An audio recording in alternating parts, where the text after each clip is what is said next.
عملية العد. المصوتون بنعم على مشروع القانون المتعلق بالمراجعة الدستورية 499.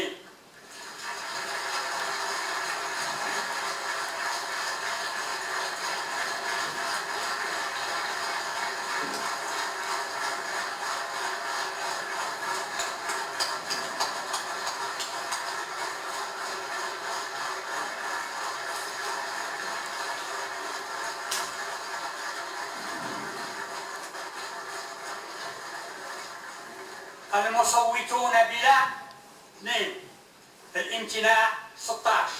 وبذلك أعتبر أن السيدات والسادة أعضاء البرلمان بغرفتيه قد صادقوا على مشروع القانون المتعلق بمراجعة الدستور. شكرا للجميع، هنيئا للجزائر، هنيئا لكم ولنا جميعا، والسلام عليكم ورحمة الله تعالى.